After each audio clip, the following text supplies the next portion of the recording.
Bom dia a todos e a todas. Mais uma segunda-feira e hoje com um tempinho extremamente outonal, realmente uma chuvinha gostosa, agradável, uma temperatura maravilhosa. Está iniciando mais uma vez, como todas as segundas, a partir das 10h30, o nosso programa Questão Social. Um programa que gosta de falar de soluções e não de problemas.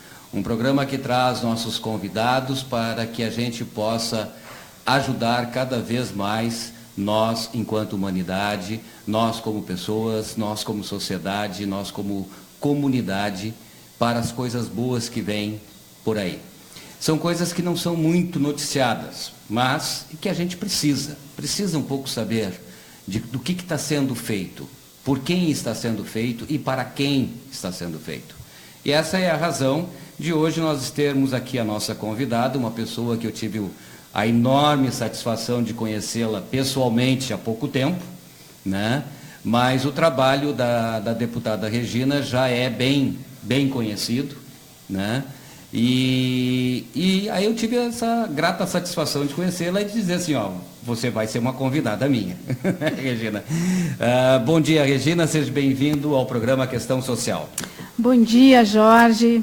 Bom dia a todos os ouvintes da Rádio Destaque Web. É um enorme prazer estar aqui nesta segunda-feira pela manhã, como tu disseste, Jorge, chovendo, mas com esta possibilidade de poder conversar com todos os ouvintes, esses milhares de ouvintes da Destaque Web, para bater esse papinho, não é? Para a gente conseguir conversar um pouco, falar sobre a vida, falar sobre as intenções da gente, falar sobre como é que nós devemos enfrentar o nosso dia a dia, esse dia a dia que é tão atribulado e tão difícil, né? Com certeza, né? A causa animal, essa é a frase mais conhecida e mais ligada à deputada, é isto? Esta é uma missão de vida, né? Além de uma causa que eu defendo, eu entendo que é uma missão de vida. Eu acredito, como tu disseste, dos propósitos da gente, que cada um de nós está aqui, nesta nossa existência, tão curta existência, que a gente acha que ela é longa, que ela vai ser eterna, para cumprir uma missão. E quando a gente ouve esse chamado de Deus, a gente tem que se dispor a cumprir isso. Então, há um tempo atrás, eu militando sozinha nesta causa, desde muito pequena, nesta defesa intransigente aos animais, eu percebi que o universo tinha sido tão generoso comigo ao longo da minha vida, não é?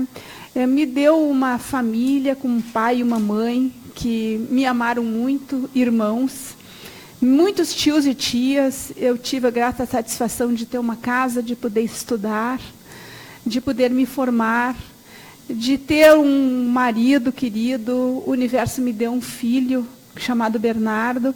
Ou seja, eu só tive coisas para agradecer. Uhum. Agora, a causa animal é uma forma de retribuir ao universo todo o bem que ele me fez. Então, não é fácil enfrentar essa questão, porque as pessoas não se dão conta dos problemas pelos quais a natureza hoje está enfrentando. Tudo que cerca o meio ambiente e que a gente acha que faz parte, que é a caminhada nossa e que é assim mesmo. Na verdade, não é assim, né? Nós nos preocupamos com questões ambientais relacionadas à água, ao ar, às plantas, e entendemos que isso é o meio ambiente. Na verdade, os protagonistas desse meio ambiente são seres vivos, não é? Que pensam, que sentem, que sofrem, assim como nós. Somos animais não humanos. Nós somos animais, mas somos animais humanos. Hominais, né, como a gente chama, né? Mas eles não, eles estão aí. Muitos saíram da condição, né, de viverem em ambientes hostis há quase 8.000 anos atrás, e nós domesticamos alguns deles, e dependem de nós hoje para viver. Então, são questões muito duras e pouco compreendidas ainda por muita gente. Com certeza. Eu tive lendo algumas coisas, né, principalmente um texto que me chamou bastante atenção no teu site oficial, né? Inclusive, tive fazendo uma leitura nele, e me chamou muito a atenção em vários pequenos pontos. né? Eu acho que a partir daí, eu acho que assim, ó, entender a causa animal como uma causa de defesa da humanidade junto é o que está nos faltando. Porque ela faz parte disso tudo. Ela faz parte desde pequenininho. Ah, qual é a serventia de um cachorro ou de um gato? Vamos colocar só esses dois agora. Qual é a serventia deles para a humanidade? Hoje em dia, talvez as pessoas pensem que eles não têm qualquer importância, não é? Nesse ciclo biológico da natureza. Na verdade, nós temos que vê-los como partícipes de todo um processo onde um animal depende do outro e cada um cumpre a sua função, né? Talvez o menos útil na Terra somos nós mesmos, os homens, né? O animal humano. Porque os outros, esta cadeia é tão perfeita, criado pelo nosso genitor, não é? Que foi o criador desse universo. Ela é composta por milhares de seres que são muito pequenos, até animais muito grandes, e que eles fazem parte de um ciclo da biologia, um dependendo do outro, um dependendo do outro. Como eu disse antes, alguns, né, os homens retiraram da pré-história, retiraram dos seus ambientes silvestres, como cães, gatos, coelhos, porcos, e passaram a introduzi-los nas suas vidas, das pequenas comunidades, dos feudos, das vilas, e eles acabaram domesticados, mas eles cumprem uma função importante, todos eles cumprem.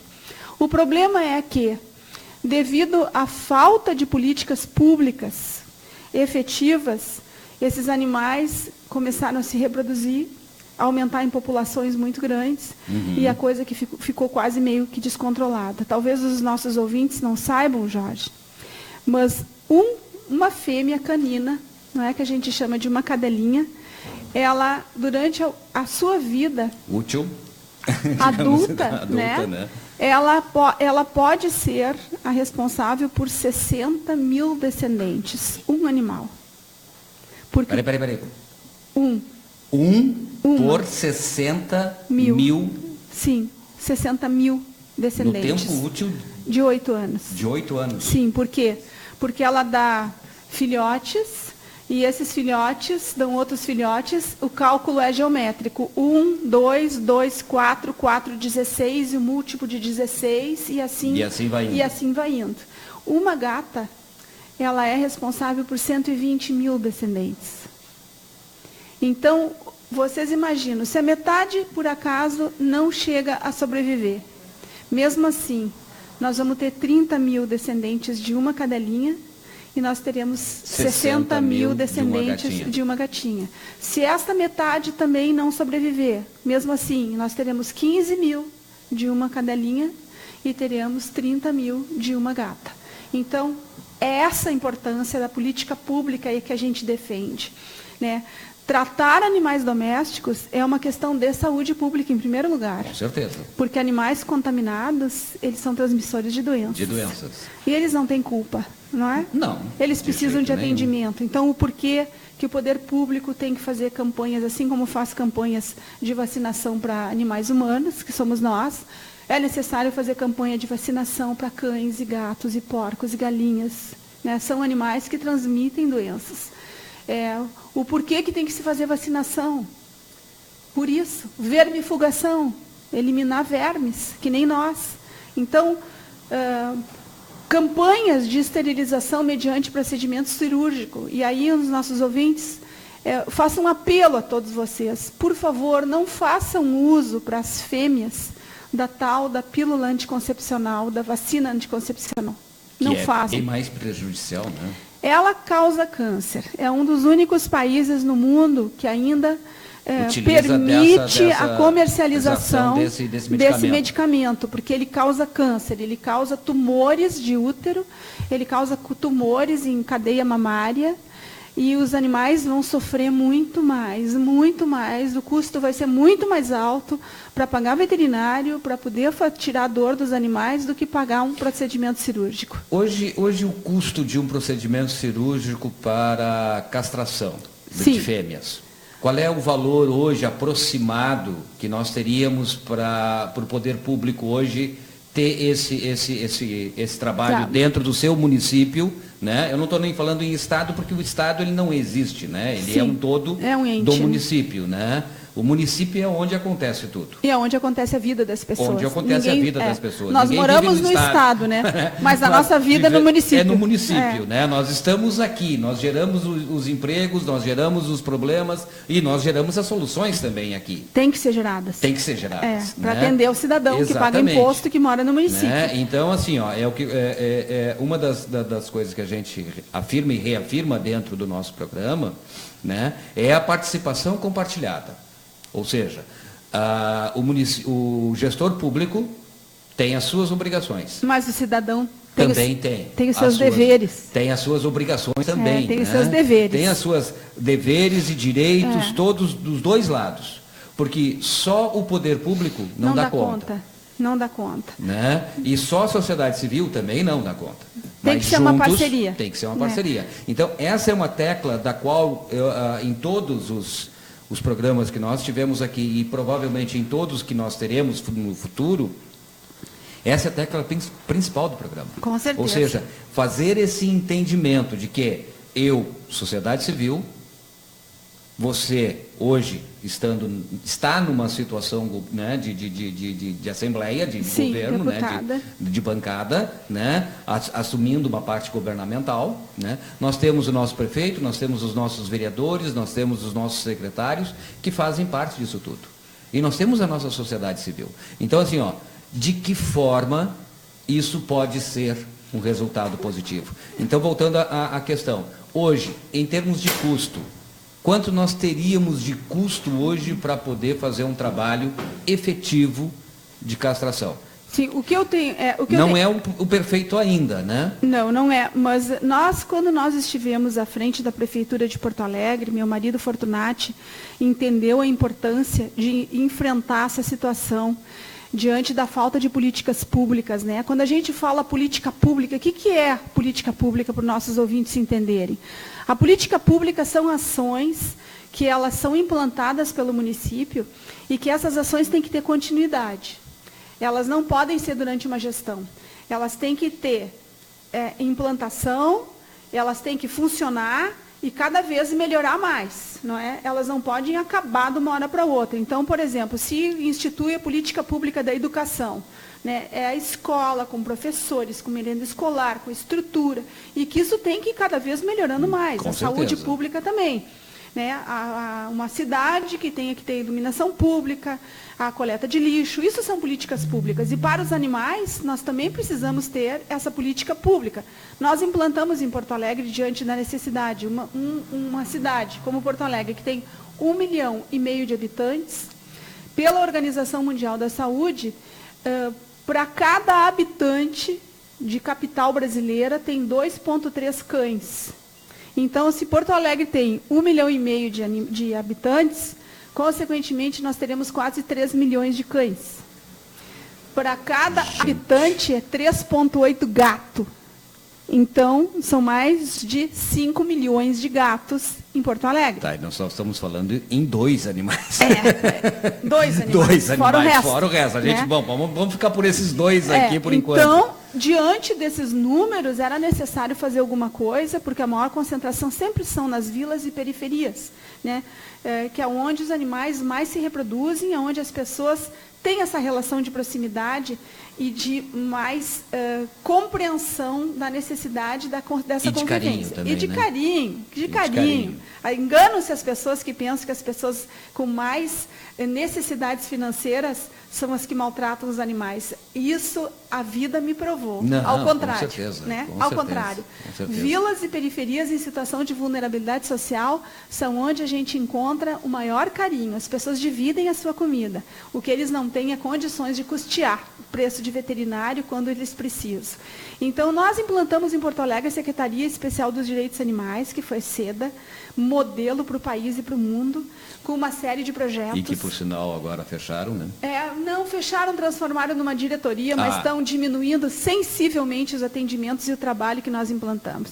Mas como daqui a 2 anos eles vão passar e a gente retoma o trabalho, com certeza. Então, essa é a minha esperança. Né? Com certeza. Então, nós implantamos e contratamos veterinários, né, um pequeno bloco cirúrgico de atendimento, e fazíamos quase 100 atendimentos diários.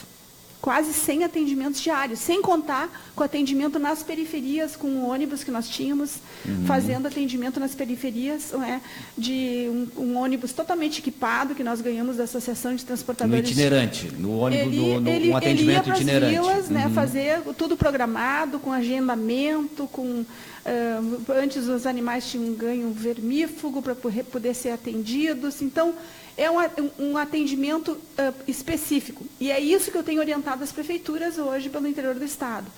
Se não há condições de ter um bloco cirúrgico com a contratação de veterinários, né, então que a prefeitura licite uma clínica da cidade para poder fazer esse trabalho. Uma clínica particular, nada contra os veterinários, aliás, para mim, é uma das profissões mais nobres que existe no mundo, ser um veterinário. Uma clínica particular, ela cobra de acordo com a necessidade de custear, não é? De poder remunerar os profissionais que nela trabalham. Sim. O material utilizado, né? Todo o cuidado que cerca um animal, e que é um trabalho diferenciado que não pode ser comparado com uma política pública onde a gente faz a medicina veterinária do coletivo. Né? Um médico veterinário de uma clínica, ele vai fazer o atendimento individual. Mas quando se trabalha com política pública, se trabalha com medicina veterinária do coletivo. Então, a gente usa métodos mais simples, que não dispensa os cuidados necessários. Não, de jeito nenhum. Mas não é a quantidade que vai falar na qualidade. Não é, exatamente. Que vai mexer na qualidade do atendimento. O que faz uma clínica veterinária quando ela faz um processo de castração? É como a gente, se vai fazer um processo de cirúrgico, né? Ela vai fazer exame de sangue, ela vai fazer ecografia, ela vai fazer um exame cardíaco, vai tomar todas as precauções para poder, antes do procedimento cirúrgico do cão ou do gato, de fazer cirurgia. A medicina do coletivo, ela não pode fazer isso. Né? O que nós fizemos é uma análise clínica do animal, para ver as condições que ele está de saúde, se o coraçãozinho bate bem, se está ok, dá vermífugo 7 dias antes e daí ele é esterilizado. Então, nós não conseguimos ter essa expertise de poder levar todo e qualquer animal a processo de esterilização, a fazer todos os exames. Não, né? Eu acho que daí fica um custo também um tanto quanto inviável. E o tempo. Né? Então, no futuro vai ser isso. Né? No futuro, sim. Então, uma clínica veterinária, ela vai cobrar mais caro por causa desses procedimentos. Hoje em dia, nós conseguimos, por exemplo, determinados estabelecimentos que trabalham com a medicina do coletivo e que fazem baixo custo. Né? Então, o valor varia em torno de R$80 a R$100 para um procedimento cirúrgico de um animal. Ou seja, hoje, em torno de R$80 a R$100 para fazer a castração. Teria o custo para o município, aproximadamente isso? Aproximadamente isso, sim. E se a gente tivesse um trabalho mais efetivo, ou seja, com... Quanto mais menos o custo. Mais baixo o custo. Porque o que custa caro? Né? O custa caro é a anestesia, né? A sedação, a anestesia, é o fio que vai fazer o procedimento, né? São os cuidados que tem que ter, a anestesia inalatória, às vezes. Então, são medicamentos que são caros e que eles entram nesse procedimento. Não é de qualquer jeito que se faz. Mas se a prefeitura interessada fizer uma licitação de uma certa quantidade de produto, o custo baixa. Sempre com maior quantidade, o custo baixa. Sempre quanto mais, né? mais custo baixa. Aí voltando para a política pública, né? Nós temos em alguns governos, em algumas situações, alguns projetos desse tipo. Projeto é aquilo que a gente gosta de deixar bem claro. O projeto tem início, meio e fim. Ele termina. Sim. Política pública, ela tem início, meio e continuidade. E continuidade, exatamente ela isso. não termina. Ela não termina. Né? É o que é essa proposta que a gente gostaria que os municípios tivessem, ou seja, uma política instituída. Sim. É isso que a gente busca. Nós temos... E é isso que a deputada vem fazendo esse trabalho em todo o Estado. Em todo o Estado. Orientando. Então, nós vamos deixar agora o segundo tempo. Ok. né? Roberto já bateu agora 11h05.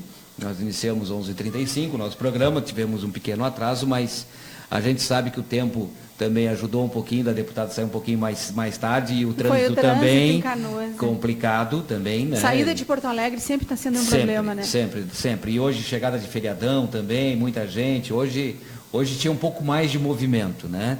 Então nós vamos pedir agora os nossos intervalos comerciais, né? Agradecendo a todos os nossos apoiadores da rádio, e retornamos dentro de alguns minutos para continuar nosso bate-papo com a deputada Regina Becker Fortunati.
Não vamos tocar nisso.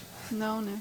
Ok, estamos de volta, agradecendo a todos os nossos colaboradores, e vou chamar aqui a duas pessoas que já não estão mais entre nós e que foram praticamente, eu acho que uma referência enorme, como tu coloca no texto aqui do teu site, né? Palmira. A Palmira e o Lutzenberg. Sim. Né? Henrique Luiz Roessler, eu conheço assim vagamente, não sei, não conheço o trabalho dele, né? Mas Palmira e Lutzenberg, eu tenho uma relação bastante próxima, né? E Palmira me lembra a minha infância. A nossa. Né? A nossa. A nossa infância, né? de cenas maravilhosas em Porto Alegre, principalmente aconteceu na rua onde eu morava algumas vezes, de ela descer o cacete, né, em carroceiros que estavam judiando dos cavalos. Exatamente isso. E ela realmente descia o cacete nas pessoas, para elas sentirem a dor que o cavalo estava sentindo quando estava sendo agredido. Exatamente isso. Né? Dona Palmira é uma referência para todos nós. Para todos nós, né? Ela te inspirou muito nesse trabalho? Eu acho que eu incorporei ela. O legado de Palmira Gobi ficou contigo? Ela é uma referência, sem dúvida, para toda a rede de proteção animal no Rio Grande do Sul, porque o trabalho que ela fez, né, naquela época, ele já era dotado desse sentimento de humanidade e que, na verdade, hoje, o que prevalece é o sentimento de desumanidade na gente, né? Então, infelizmente. E ela foi uma protagonista da causa animal do Rio Grande do Sul, indiscutivelmente. Dona Palmira, ela fundou a Associação Rio Grandense de Proteção Animal, chamada ARPA, que hoje ainda ela está ativa, que fica ali atrás da Zero Hora, uma ruazinha paralela à Ipiranga. E aquele espaço ela teve como concessão da Prefeitura Municipal de Porto Alegre e era lá que ela albergava muitos animais, né, em situação de abandono e maus tratos. Eu morava ali perto. A minha infância toda foi ali, hoje Érico Veríssimo, né? Exatamente. Hoje Érico Veríssimo, antiga Rua Arlindo, que ela não chegava nem na Ipiranga, ela terminava ali na Marcílio Dias, ali a rua, né? E ali era o reduto dela. Aquele espaço era o reduto dela. Então, por isso que eu digo assim, foi muito próximo, porque eu morava ali, a 3 quadras da onde Palmira se encontrava. Então, a minha infância eu vivenciei isso. Por isso, claro que nós, naquela época, piás, né, não entendíamos bem o que ela fazia. Não. Né? E provavelmente hoje, aos meus 60 anos, também não entendo muito bem ainda o que ela fazia. Né? Como tu disse mesmo, ela foi uma percursora, mas uma percursora de instinto. De amor. De amor. Amor, de compreender a dor dos animais. De compreender a dor. Né? Não todo esse entendimento que hoje a gente tem das doenças, dos problemas. Existe uma coisa maior ainda, Jorge, né? Que é a ciência. Isso foi identificado por um cientista que acabou de falecer há 3 semanas atrás, o Hopkins, né, que ele fez testes com várias pessoas no mundo que aplicaram programas para entender e para conseguir quantificar a sensibilidade dos animais. Foram equipes de pesquisa distribuídas no mundo inteiro que durante anos e anos, através de métodos e de quantitativos, conseguiu mapear qual é a sensibilidade dos seres vivos. E qual foi a conclusão que ele chegou? Eles disseram o seguinte: apresentamos para a comunidade científica os nossos resultados e que dão conta de que os animais são seres sencientes, que é um conceito novo. Senciência. O que é a senciência? Todos os animais vertebrados, né, os mamíferos, todas as aves e a baleia, o golfinho e o polvo têm senciência. O que significa? Significa que são as mesmas capacidades de sentir e de perceber o mundo e de compreender o mundo que nós temos. O que nos distingue é a capacidade que nós ainda não temos de entender a língua deles.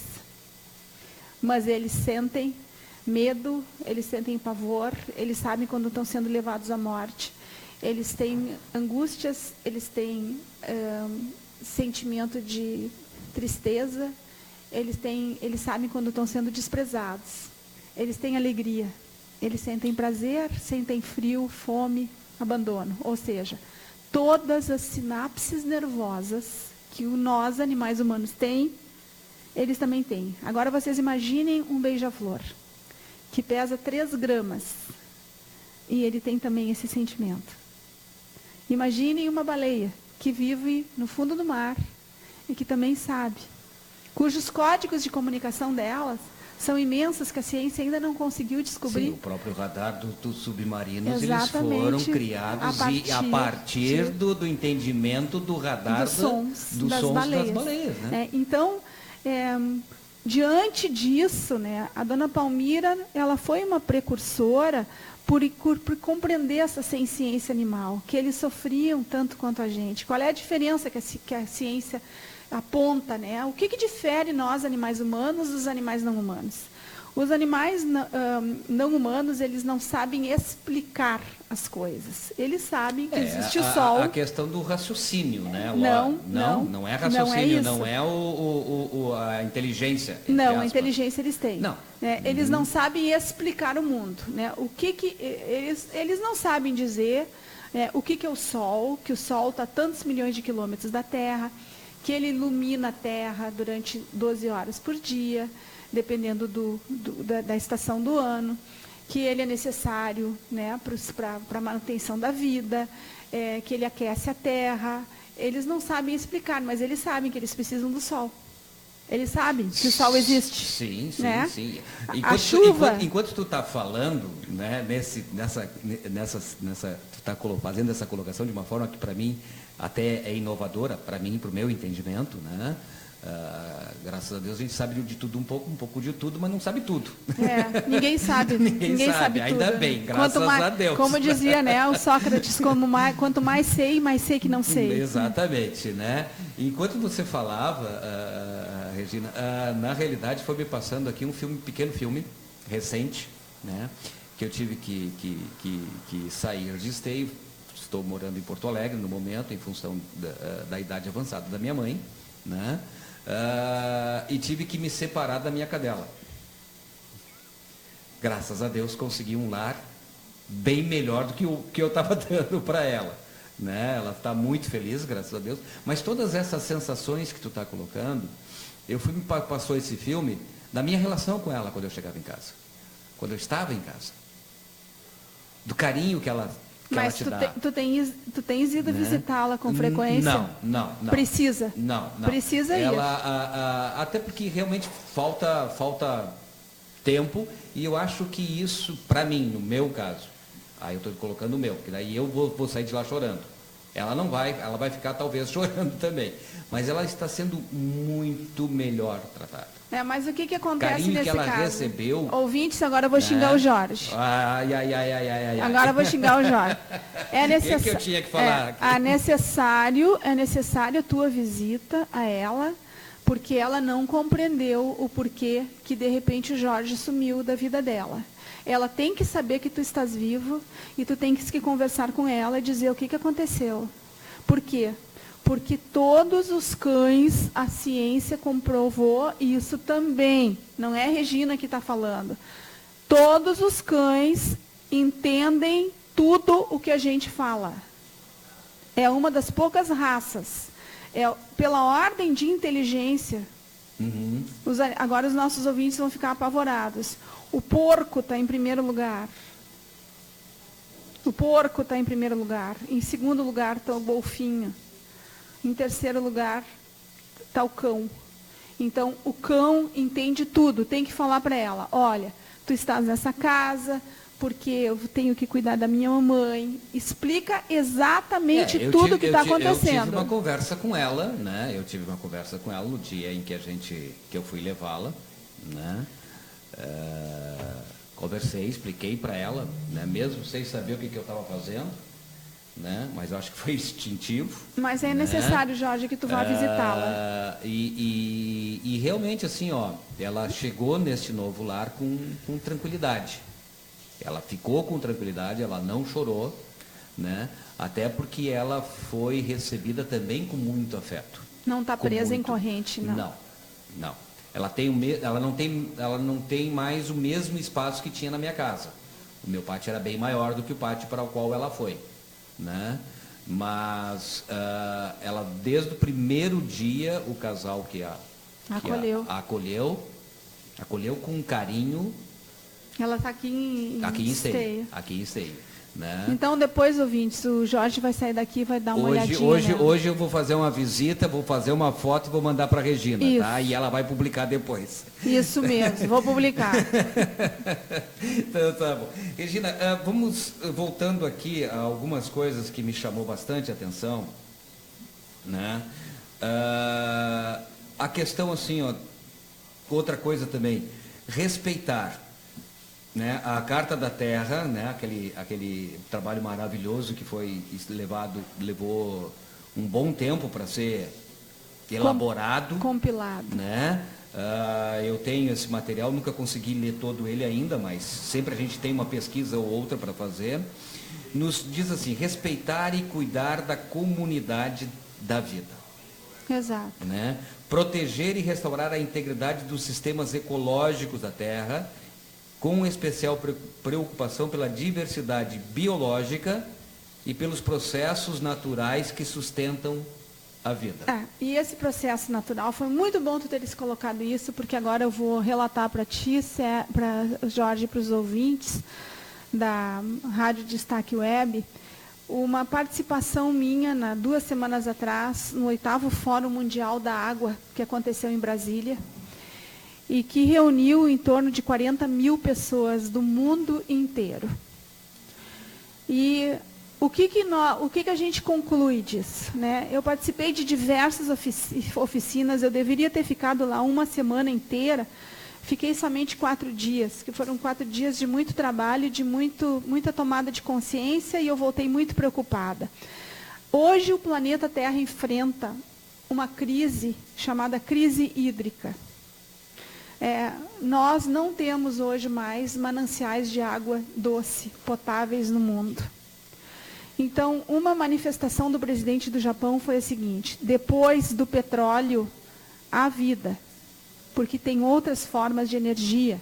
A energia eólica, né, a energia fotovoltaica, que é a energia através da luz, do sol, mas depois da água não há vida. Então, o Brasil hoje detém 11% do total da água do planeta, água doce do planeta. 11%. Porém, 85% disso está poluído, está completamente poluído. Basta a gente olhar nossos rios e arroios por aí, onde todo mundo joga o lixo, e onde não tem política pública de saneamento, de estações de tratamento de água. Então, a partir do ano de 2022, todas as capitais brasileiras, exceto Porto Alegre e Manaus, vão ter problema de abastecimento de água doce para os seus cidadãos. Exceto Porto Alegre. Porque Porto Alegre ainda tem Guaíba. Nós temos né? aqui aí vários afluentes do Guaíba. Aqui, só que esses 4 afluentes do Guaíba, eles estão completamente poluídos e o pior de tudo, né, materiais pesados, né, como o zinco, o chumbo, que são materiais, o cloro, que são materiais extremamente lesivos e que se eles se depositam no fundo dos rios e eles não são solúveis, eles ficam ali em ação para o resto da vida, em constante atuação. Então, o que a gente tem que fazer enquanto cidadão, enquanto morador da vila, da cidade, no mínimo economizar água. Por quê? Porque para cada litro de água que está sendo usada por ti quando escova o dente, quando lava a louça, quando a gente que usa o absurdo de lavar carro na frente de casa, lavar calçada, não se faz mais isso, não é? Para cada litro de água que nós consumimos, que chega na nossa torneira, é necessário captar 4 litros e 100 mililitros de água para ser purificada. Para cada litro que a gente consome, foi necessário captar 4 litros para poder purificar essa água. Transformar ele num litro. Para transformar num litro. Num litro potável. Potável. Então, nós, hoje em dia, o governo federal, o estadual, incentiva a construção de barragens. Isso é errado. Só no Rio Uruguai estão previstas até 2022 a construção de 2.000 barragens, entre pequenas, médias e grandes barragens. Isso significa acabar com os olhos d'água, com os arroios, com os pequenos rios, em troca de uma suposta geração de energia elétrica, e que não precisa acontecer dessa forma, ela pode acontecer através de outros mecanismos, como o mundo está implantando, Mas isso sabe para que é? Para beneficiar a corrupção para as empresas que constroem barragens. É para isso, porque ninguém está pensando na natureza. Por exemplo, no Rio Uruguai, tem 3 grandes barragens que estão em construção. Uma delas agora que está impedida de ser construída, de dar continuidade. Por quê? Porque existem espécies de rios, de peixes, que têm que percorrer o caminho contrário do curso da água para poder fazer a desova em pequenos arroios, como é o caso, né, do dourado, que é um peixe, o surubim, o pirarucu, que são peixes que percorrem o sentido contrário da água para desovar. E aí eles chegam nessas grandes barragens que têm os paredões e não conseguem seguir rio acima. Sim, não tem como. As empresas deviam ter feito corredores laterais para poderem essas espécies percorrerem e chegar e desovarem. Desovar naquele ponto. Porque ele sempre vai desovar no lugar que nasceu. Ele sempre vai desovar no lugar que nasceu. E essas ovas, elas alimentam determinadas espécies e elas fazem com que o ecossistema da água ele esteja, de uma certa forma, garantido. E aí os peixes chegam nas grandes paredões das barragens e morrem ali porque não conseguem sair dali para desovar.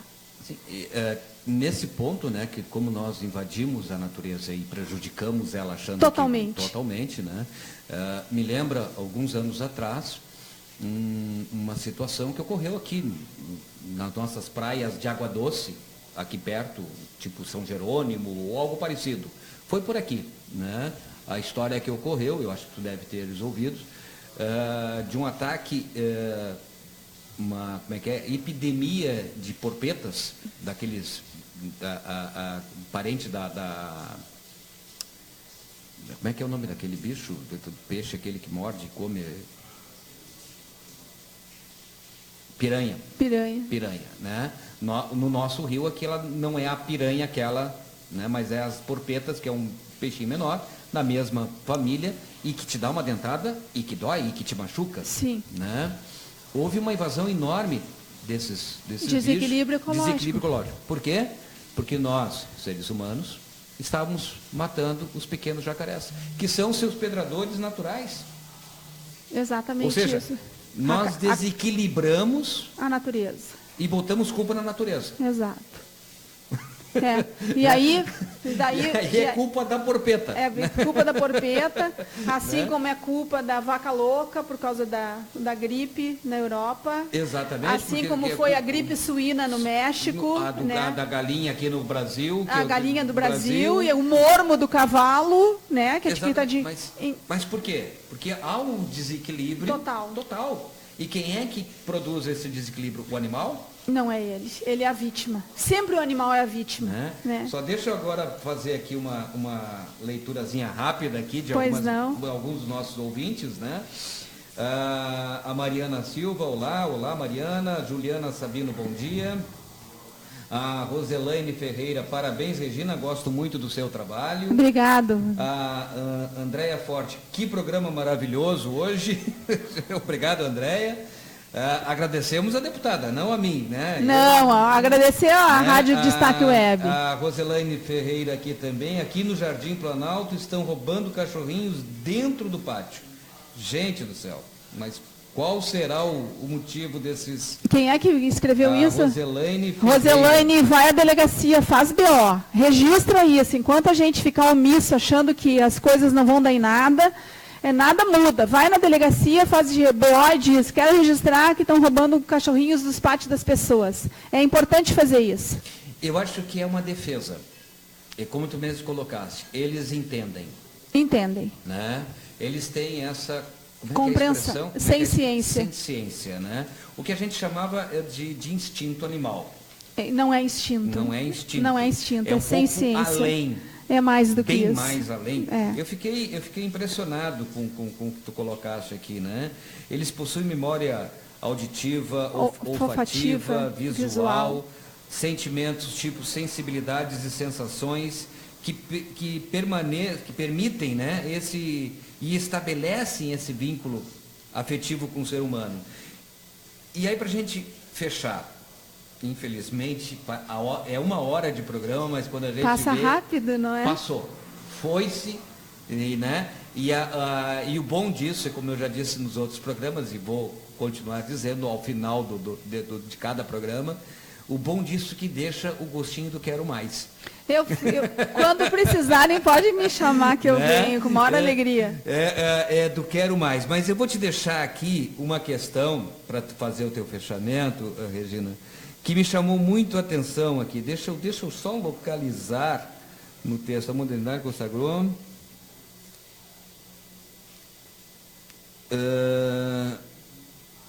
Gente do céu, não estou conseguindo localizar exatamente aqui no texto. É que quando vem uma pessoa como Regina, com o amor dos animais, né? E várias outras pessoas, e aí eu estou também me referindo a uma pessoa bem próxima minha, né? Que é a minha filha mais velha, né? Pelo carinho que ela tem, pelo trabalho que ela desenvolve, pela paixão que ela tem pelos animais. Isso vem desde que a gente nasce. Né? Essa relação tua, né, como tu mesmo colocaste, abriste o programa dizendo que tu estava agradecendo a tua família, a toda a estrutura familiar que te deram.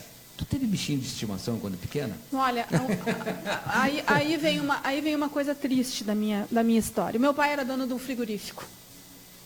E durante muitos anos eu convivi com aquela situação. E ali que eu desenvolvi essa sensibilidade. Eu passei anos sem falar com ele, anos, quando eu comecei a compreender que os animais entravam no brete e alguns choravam, foi uma mudança na minha vida completamente. Então, essa sensibilidade é fruto do sofrimento.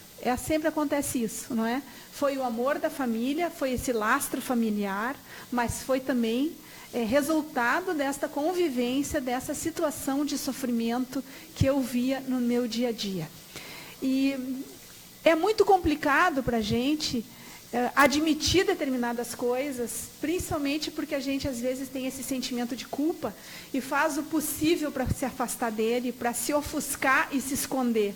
Eu tive que enfrentar isso e hoje eu falo sem receio, porque a minha postura é uma postura ao contrário, é uma postura de defesa da vida. E quando a gente defende a vida, a gente tem que defender a vida como um todo. A gente não pode simplesmente dizer, eu gosto de cães e gatos, mas eu como a galinha sem qualquer culpa, eu como o boi sem qualquer culpa. E é isso que eu quero deixar aqui hoje para ti, Jorge. Para esses nossos ouvintes, teus milhares de ouvintes, aos quais eu mando um grande abraço. Que sejam partícipes desse trabalho, né? Tentar mudar algumas coisas e que começa com a gente próprio. Nós não podemos querer um mundo melhor se a gente bota o lixo na rua, se a gente trata mal o seu vizinho, se a gente não dá preferência para os idosos, se a gente não é um bom cidadão. Nós não vamos conseguir construir uma sociedade melhor se cada um de nós não participar. E essa questão também passa pelos animais. Esse respeito pelos seres vivos, ele tem que ser respeito para todos. Então, deixem de comer carne um dia na semana, deixem de comer carne 2 dias na semana, deixem de comer carne de animais durante a vida de vocês. A gente não precisa disso. Isso é um comércio. Isso é uma falácia, dizer que a gente precisa deles para poder manter que a gente é animal humano e que nascemos com 2 caninos, portanto precisamos deles para manter a nossa vida. Não, nós não precisamos. Nós precisamos ter a consciência tranquila e o coração aberto para entender que a vida é o bem maior. E sem a participação de cada um de nós, dos cidadãos, das crianças, dos jovens, das pessoas que estão à frente do seu trabalho, nós não vamos conseguir mudar o mundo. E o mundo está passando por um momento muito difícil. Se nós não fizermos alguma coisa, em 2050, nós não teremos mais vida no planeta. E eu quase fiquei mudo agora. As projeções científicas são essas. Né? Excesso de aquecimento do globo. Né? Talvez os nossos ouvintes também não saibam, mas 62% do aquecimento global do mundo, sabe do que é? Não é do carro, não é dos veículos e nem da indústria. é do rebanho bovino, caprino, Sim, equídeo, sim, que sim. através da flatulência, quando eles defecam e quando eles soltam o pum, isso é o gerador do aquecimento global, da carga elevada de ozônio que hoje nós temos no planeta. Sim, mas 62%.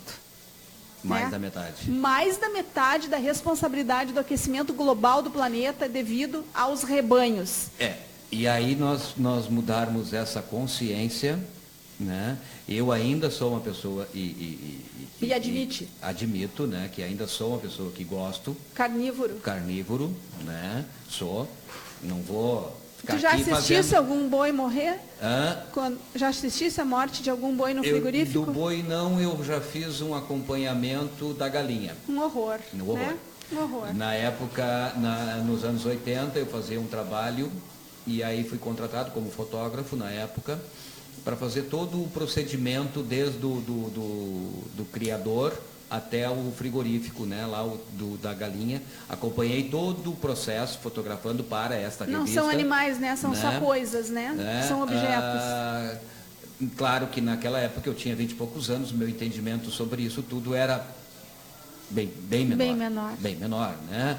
Então e outra, eu estava ali como um profissional fotógrafo fazendo um registro. Captação de imagem para um trabalho que me foi contratado. Ponto. Né? Entendo tudo isso hoje.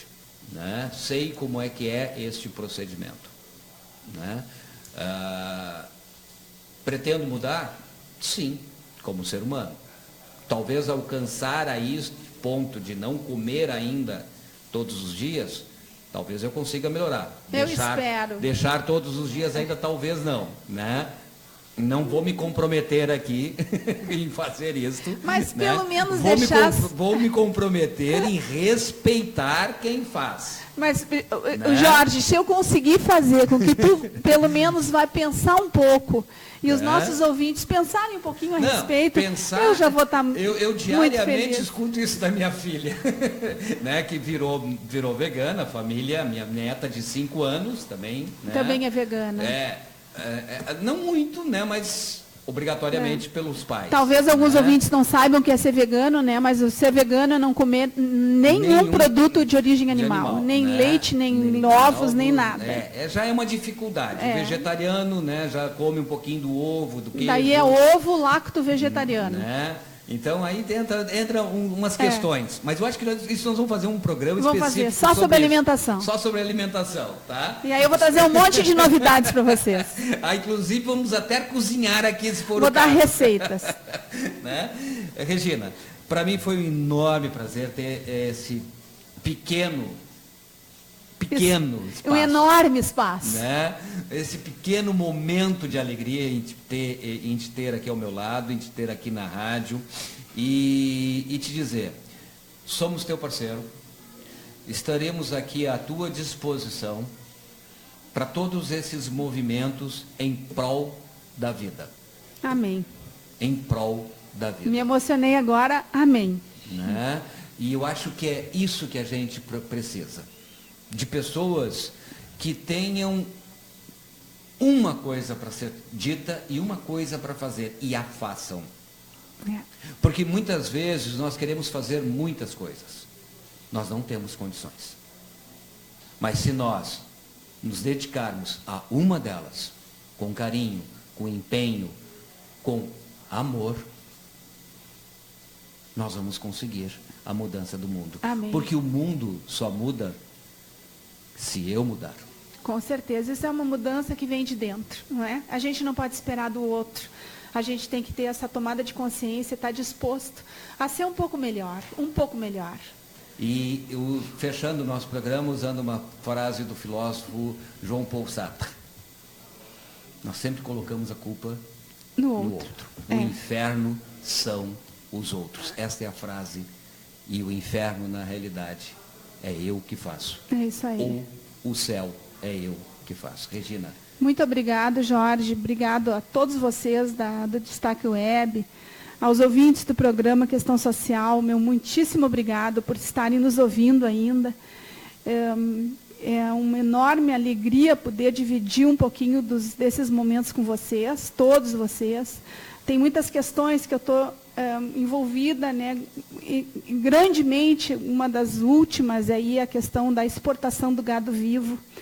Aqui no Brasil, são exportados quase 1 bilhão de cabeças por ano, que vão em navios, que tem 23 andares, 27 animais por navio. Chegam 30%, morrem no caminho. É uma maldade terrível e eu estou lutando fortemente contra isso, porque se é para morrer, então que morre.